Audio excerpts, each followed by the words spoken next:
Melakukan solo hiking dan solo camping mungkin jadi bagian yang aneh buat sebagian orang. Tapi bagi gua, berpergian ke alam sendirian bisa membuat hati dan pikiran menjadi lebih tenang. Tidak adanya sinyal yang membuat diri terhindar dari membandingkan hal-hal yang ada di media sosial. Dan karena sendirian, tidak ada yang melarang-larang. Hari-hari akan lebih tenang saat kita tidak lagi berekspektasi terlalu tinggi terhadap sesuatu. Apalagi saat kita tidak lagi ingin tahu pada sesuatu yang seharusnya tidak perlu kita tahu. Karena semakin tinggi harapan kita akan sesuatu, semakin kecewa rasanya saat kenyataan tidak sesuai dengan apa yang diharapkan. Sesekali berilah ruang bagi diri untuk merasa tenang. Selamat datang di cerita perjalanan episode kelima menuju Kawah Ratu Gunung Salak, Kabupaten Sukabumi.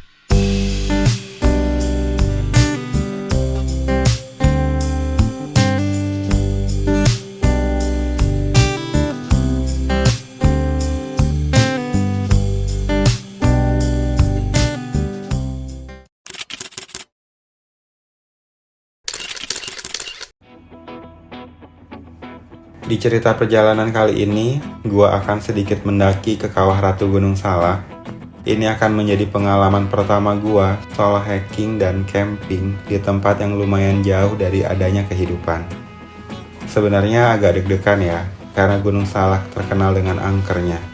Tapi gua kesana tidak berniat untuk mengganggu, gua hanya sama-sama ingin menikmati suasana alam ciptaan Tuhan. Semalam semuanya sudah gua packing, jadi sekarang tinggal berangkat aja. Perjalanan kali ini akan kembali gua tempuh bersama Galaksi. Jalur yang gua pilih menuju Kawah Ratu kali ini melalui Cidahu, Kabupaten Sukabumi. Kurang lebih perjalanan menuju Cidahu akan memakan waktu 2-3 jam.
Setelah 2 jam perjalanan, akhirnya nyampe juga di Cangkuang Cidahu. Dari sini gue mulai berjalan kaki, kurang lebih tuh 2 jam sampai helipad. Cuman tadi tuh dapat info nggak boleh kalau ngecamp sendirian di helipad. Jadi nanti sampai Bajuri, kalau ada info yang ngecamp di helipad, baru gue akan ngecamp ke helipad juga. Yuk.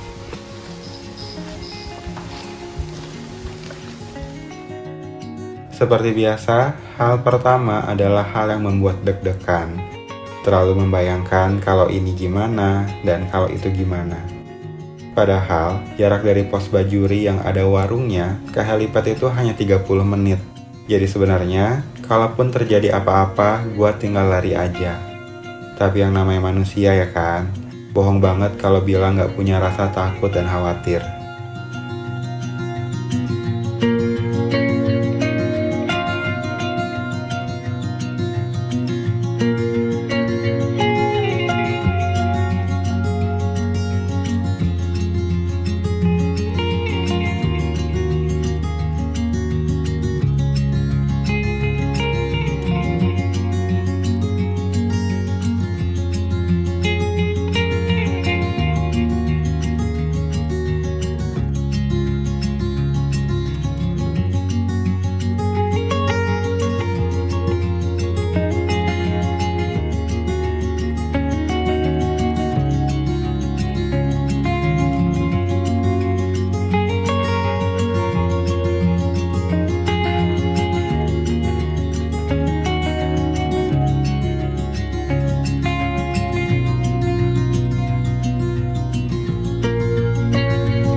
Ini nggak tahu ya udah sampai di mana. Tadi udah lewat pos Bajuri sih. Udah hampir 2 jam jalan. Harusnya dikit lagi udah sampai. Cuman kan sambil ngonten jadi istirahat dulu lah ya. Walaupun perjalanannya lebih lama dari yang sudah diestimasikan, gue selalu mengupayakan untuk menikmati setiap perjalanan yang gue lakukan. Buat gue pribadi, salah satu cara yang bisa bikin hati merasa tenang itu karena jalan-jalan, melihat dan menemui hal-hal baru, lalu belajar dari mereka. Karena salah satu tujuan dari video cerita perjalanan adalah healing sambil sharing, izinkan gua berbagi hal yang gua lakukan saat merasa lelah, yang semoga ini bisa membuat kita sedikit tenang. Saat lagi ngerasa capek, gua sering memilih untuk berjalan-jalan. Misalnya lagi banyak banget deadline kerjaan, ditambah baru aja dimarahi atasan. Terus tiba-tiba ada kabar yang tidak menyenangkan atau kerumitan apapun. Gua akan pulang ke kosan melewati jalan yang lebih jauh dari biasanya. Tujuannya bukan untuk cari angin, tapi hanya sekedar ingin melihat keadaan sekitar. Pernah ada satu momen yang membuat gua seketika meneteskan air mata di jalan. Bukan hanya sekedar bertemu pemulung yang sampai larut malam masih mengorek-orek tempat sampah, tapi melihat seorang bapak yang memanggul 2 kursi bambu. Gua bawa carrier aja tuh ngerasa berat banget, padahal carrier yang sering gua pakai ini sudah cukup baik teknologinya. Sudah sangat nyaman dengan postur tubuh gua. Di saat yang bersama, bapak itu membawa 2 kursi bambu yang dipanggul di salah satu pundaknya. Gak bisa dibayangin sih itu rasanya gimana. Dan yang ada di pikiran gua kala itu, apa mungkin bapak itu sudah memanggulnya dari pagi hari dan sampai larut malam belum terjual juga. Jujur waktu itu gua refleks meneteskan air mata. Kayak, ya Allah, hidup gua tuh udah senyaman ini. Terus masih aja ngerasa capek sama kerjaan yang dikerjain sambil duduk di depan laptop. Dan kalau kalian coba merasakan apa yang Bapak itu pikirkan, apakah Bapak itu bekerja sebegitu beratnya untuk iPhone terbaru? Tentu tidak. Bapak itu bekerja seberat itu hanya demi bisa makan hari ini. Atau mungkin hanya sampai besok. Aduh.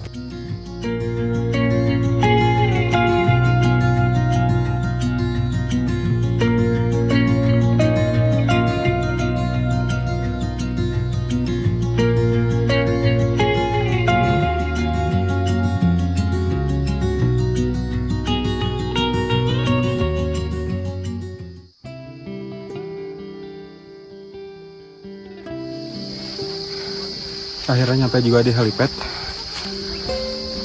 Capek. Di sini gue akan bermalam hari ini. Yuk.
Panas banget. Gua mau ke kawah dulu ya, biar besok pagi tinggal pulang. Sekalian ngisi air.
Karena udah kesorean,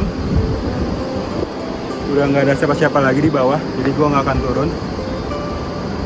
Bahaya sih, takutnya pas lagi di bawah anginnya ke gua, asapnya kehirup banyak dan pingsan gitu di bawah, nggak ada siapa-siapa yang nolongin.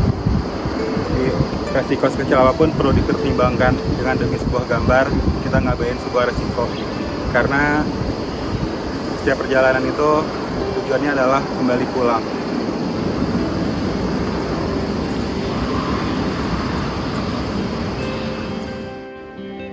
Sayang sekali, karena terlalu sore, gue tidak akan memaksakan diri untuk turun ke kawahnya. Saat itu yang gue pikirkan, rasanya lebih bijak untuk menikmati keindahan Kawah Ratu dari sini saja. Berada di kondisi seperti ini, mengajarkan gue untuk bisa menurunkan ego. Sejujurnya, ego gue saat itu sangat ingin mengambil gambar dari bawah sana. Tapi pas anginnya berhembus ke arah gue, udah pengap banget rasanya. Sebagai manusia, kita memang tidak bisa hidup sendirian. Selalu ada waktunya kita membutuhkan pertolongan. Jadi kita perlu mengingat kalau kita nggak pernah lebih baik dari siapapun. Dan begitu pun sebaliknya, siapapun tidak lebih baik dari kita.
Waktunya makan.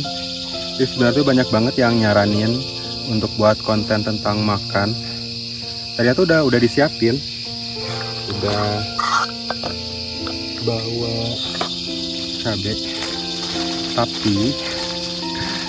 Tapi bahan utamanya ketinggalan di kulkas dong. Jadi pas mau pergi itu kan di freezer. Itu bagian terakhir kan di packing, dan baru ingat-ingat tuh udah sampai Sukabumi. Ya, jadilah beli ayam buat makan kali ini.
Gua mau sharing lagi sedikit, bukan bermaksud untuk menggurui, karena kita sama-sama sedang berproses. Kalau kalian nonton video cerita perjalanan episode pertama, gua pernah mengakui kalau diri gua di masa lalu itu adalah orang yang sombong. Bahkan, gua ini orang yang terlambat menjadi pribadi yang dewasa. Alhasil gua selalu melakukan apapun dengan kesombongan, dan akhirnya selalu berakhir dengan berantakan. Singkat cerita, gue pernah sampai di titik yang bener-bener gak ngenakin. Misalnya gue lapar nih, tapi jatah makan gue hari itu udah gak ada. Jadi gue harus tahan tuh sampai besok. Nah, pas gue ada di titik rendah dalam hidup, setiap malam selama 3 bulan, gue membuat jurnal syukur. Yang jurnalnya itu masih ada sampai sekarang. Jurnal itu berisi hal-hal yang bisa gue syukuri di hari itu. Mulai dari bangun tidur, di mana gue bersyukur masih bisa diberi kesempatan hidup 1 hari lagi. Lanjut gue masih bisa bernafas, yang dimana banyak orang yang perlu membeli oksigen kala itu. Terus gue punya handphone yang ada paket datanya, yang bikin gue bisa scrolling. Masih bisa makan, sampai terakhir gue masih bisa tidur di bawah atap beralaskan kasur yang empuk. Dan hal-hal sepele lainnya yang gue tulis semuanya. Dari situ gue sadar, ternyata sangat banyak hal yang bisa kita syukuri setiap harinya. Cuman, karena itu adalah hal yang biasa terjadi, jadi kita suka lupa untuk mensyukuri itu. Coba bayangin kalau dikasih sakit, udah lagi ada di titik paling rendah, terus sakit pula, gak kebayang pusingnya kayak gimana.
Udah malam, sudah waktunya mata terpejam. Semoga suka sama videonya ya. Selamat malam, sampai ketemu besok pagi.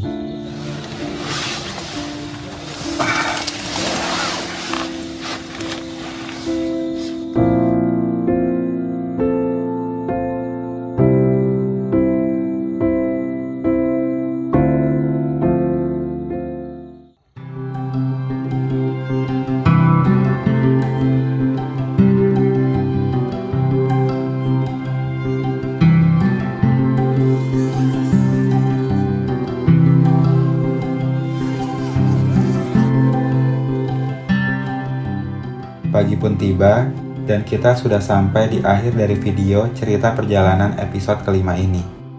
Sikap dewasa itu adalah pilihan, karena memiliki sikap dewasa itu memang berat. Perlu kesadaran diri yang hebat, perlu cara pikir yang luas, dan perlu hati yang lapang. Menjadi dewasa perlu ada yang dikorbankan, salah satunya ego di hati, karena sebagian orang justru lebih mementingkan ego dibandingkan mengalah demi dirinya sendiri. Terima kasih buat yang sudah menonton. Jika berkenan, kita bisa bertemu juga di media sosial lainnya. Di Instagram, gue sering menulis kata-kata dari apa yang sedang gue lihat, dengar, dan rasakan. Di TikTok, gue juga suka upload video pendek dengan tema sharing dan healing. Namanya masih sama seperti channel ini. Akhir cerita, hidup tidak semudah kata-kata, karena setiap asa perlu didapatkan lewat tindakan yang nyata. Tidak semua usaha itu akan dipermudah, tapi semua yang berusaha pasti akan berubah. Beraksara lewat suara, Rizky Handikara.